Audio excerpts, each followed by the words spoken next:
Chapter 7: The Grey Ghost. John caught his breath and searched the news. It confirmed his fears: a global outbreak, violent contagion, chaos. Zombies. Despite what he'd seen and heard, the official confirmation was a cold shock. He immediately second-guessed his choice of a high-rise hotel in the city center. A rural area would have been smarter. But it was too late to change that now. At least he was ready. His first move was to secure the room. He double-checked the locks, barricaded the door with the dresser, and scanned for any monitoring devices. Finding none, he allowed himself a moment of true safety. He focused and willed himself into the white room. Inside his constructed house, the world's chaos fell away into perfect silence. The exhaustion of the day hit him all at once. He lay down on his own bed and slept a deep, dreamless sleep, untouchable. He emerged the next morning. The immediate screams had lessened, replaced by distant gunfire, engines, and that constant, guttural snarling. The news played a repeating loop of tragedy and fragmented warnings. He needed concrete information. How is it spread? Biting was obvious from the ambulance driver, but what about water? The air? Every search came up short, buried under panic and dead links. He spent the day preparing and researching. The advice was straightforward: destroy the brain, avoid noise. He decided to go over the weapons he had stored again. Guns would have been too loud without silencers. The compound bow could work, but retrieving bolts seemed risky. In the end, he settled on 2 blades he'd bought on a whim. He also readied one of the combat suits he'd purchased. Still, he wasn't ready to use them yet. The idea of killing something that used to be a person sat wrong with him. What if there's a cure someday? He decided to wait a week. He wasn't desperate yet, and the hotel room was secure. He set up a camera by the window to monitor the street without exposing himself. The view was a lesson in despair. On the second day, he watched a squad of soldiers make a stand. Their gunfire was precise at first, but it acted like a beacon, drawing a tidal wave of infected from every side street and broken window. They were overwhelmed in minutes. From somewhere unseen, a machine gun roared for a solid minute before it, too, was swallowed by silence. Then, the danger came inside. Snarls and screams echoed from the hotel hallway. The sounds of struggle were brief, ending in wet, final sounds. The dead were in the building. The high floor felt less like safety and more like a potential trap. On the 6th day, the power went out, plunging the city into a deep, groaning darkness. On the 7th night, John suited up in his black combat gear. He eased the dresser away from the door and stepped into the near pitch-black hallway, a blade in each hand. He saw his first targets, 3 shambling figures in the gloom. He moved silently. The first 2 kills were clean. A powerful stab to the temple, and they dropped. The third was messier. In the dark, his swing went high and took its head clean off. The body crumpled, but the severed head kept snapping its jaws on the carpet, making a wet, clicking sound. It was loud enough. An answering snarl came from around the corner. Panicked, John drove his blade into the twitching skull to silence it, then retreated fast to his room and re-barricaded the door. His heart pounded wildly. It took several minutes to steady his breathing. As he calmed down, the realization hit him. I'm fighting this wrong. He had been acting like a regular survivor. But he wasn't regular. He didn't need to run. And while he was missing night vision gear for true darkness, he could use what light there was: moonlight, emergency signs. The next night, he corrected his mistakes. He became something new. He used the white room as a tactical tool. The key wasn't to be a whirlwind, but a patient ghost. He would attack where he could or lure a few zombies into an area, cut them down with silent strikes, and if there was too much, he'd vanish. Inside the white room, he'd wait, his mind holding that 30-foot sphere of awareness. He'd feel them lose interest and wander off, creating a perfect blind spot. When the path was clear, he'd reappear in the exact same spot, often now behind them, and cut them down. He repeated the cycle: attack, kill, vanish, wait, reappear, kill. The zombies, driven by immediate sound and movement, had no way to track a man who ceased to exist. He became a phantom, clearing floor after floor with methodical, untraceable patience. He made it to the ground floor, leaving a trail of still bodies. Outside, the city was a tomb. He had marked locations on a mental map: supermarkets, gas stations, electronics stores. His first goal was an electronics shop. He moved through the shattered front, a ghost in the gloom, and cleared the shelves of useful items: more cameras, walkie-talkies, radios, batteries. He stored it all with a thought. He found a supermarket where people were hiding in a back office. He watched them for a moment. They were survivors, not competition. He left them to their share and moved on, a shadow in the graveyard of commerce. On a later trip, a thought struck him: is unsealed food still safe? He returned to that same supermarket and, like a phantom, placed a few tiny pinhole cameras overlooking the food aisles and the survivors' hideout. He would check the footage later to see if they got sick. For the rest of the night, he was on a silent shopping spree. He took gym equipment, appliances, clothes, anything that might be useful later. He was meticulous, but the infected were sensitive. Once, a body fell too loudly. Dozens converged on the sound, but John was already gone, vanished into his sanctuary, leaving no trace. When it was time to rest, he would first find a secure spot, then enter the space.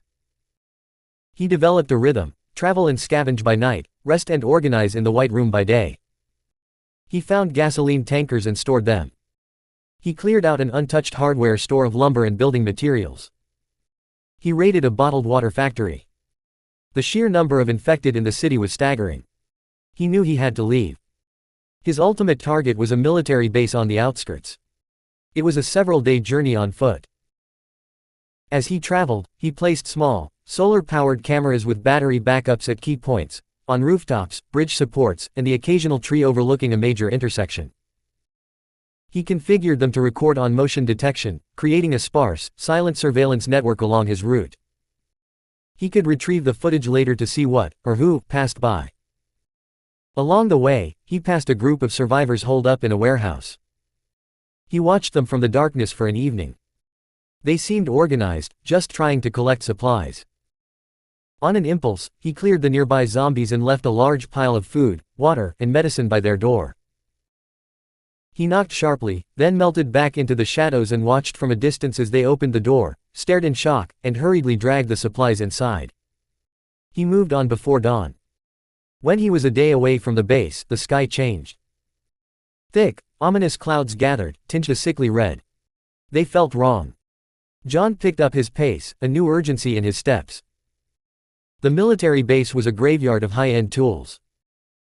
He moved through it like a whisper, collecting crates of weapons, silencers, ammunition, bulletproof vests, and grenades. In an armory, he found modern combat gear and, the perfect find, modular optical units designed to integrate with tactical masks. There were sets for standard night vision, and separate units for thermal imaging.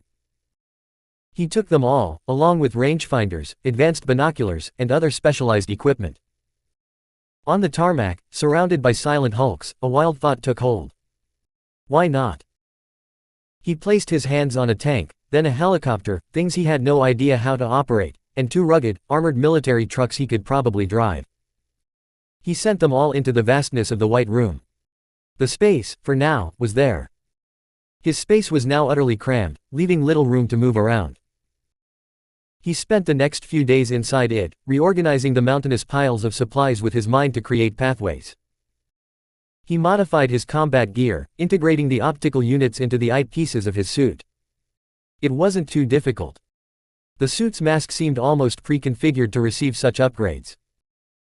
He rigged the system so he could switch with ease between 3 modes: normal vision, light-amplified night vision, and thermal imaging for spotting body heat. It was as if the anonymous seller had envisioned this very use. During this time, he would emerge briefly to check the footage from the cameras he'd left in the city. What he saw was chilling. The survivors in the supermarket, eating canned food, were fine. But outside, the red rain fell. It sent the infected into a screaming, frenzied rage, ramming into walls, cars, and anything that stood in their way. People who were discovered were torn apart more ravenously than before. This frenzy lasted for days, causing even more widespread destruction. Later, John glimpsed a desperate, repeating emergency broadcast on one of the feeds: contaminated. All unsealed water supplies unsafe. His choice was confirmed. He needed a base that was defensible and, hopefully, had clean water access. He remembered a place from before, Castleview Haven, a luxury residential complex on the quiet fringe of the city, where the suburbs met open land. It was surrounded by a 10-foot perimeter wall of buff-colored stone, crowned with wrought iron. Inside were 3 large residential buildings, solar panels, mature trees, and an underground parking garage. It was a ready-made fortress. Getting there was the final challenge. He decided on another heavy military vehicle from the base, keeping the previous 2 stored in his space for later use. Driving it out of the city, he made good time at first, but the roaring engine was a magnet. A tide of infected began to follow, then to converge ahead of him.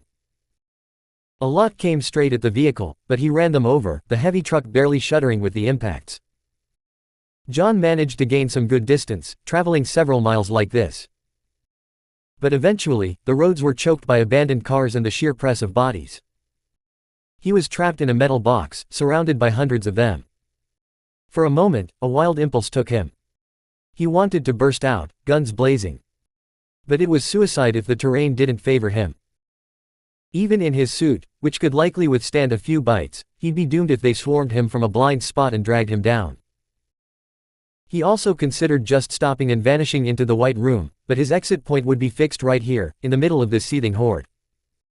If the truck were flipped or buried, he'd be trapped the moment he came back out. He needed to escape and scatter the horde. Spotting a side road, he made a sharp detour and saw a bridge up ahead. A crazy plan formed. He gunned the engine, plowing forward until he reached the center of the bridge. He slammed on the brakes, burst out of the driver's side door, and instead of running, he leapt up onto the bridge's railing, then pushed off it in a second, slight jump forward into the air. To the mindless horde surging after the noise, it looked like he jumped. As gravity took hold, he focused and vanished into the White Room. From inside his silent sanctuary, he watched through his 30-foot sense. He felt the vibration of the horde pounding past his exit point, many of them following the momentum over the railing and down into the river below. The ones that remained milled about in confusion, their target gone. A strange feeling bubbled up in John, a mix of adrenaline, relief, and a dark kind of amusement. He had just fooled an army of the dead. He didn't act on impulse. First, inside the White Room, he pulled a military-grade machine gun from his arsenal and spent a few minutes getting a feel for its weight, balance, and trigger. Then, he re-emerged, unarmed, landing back on the bridge deck to catch his balance and confirm his position.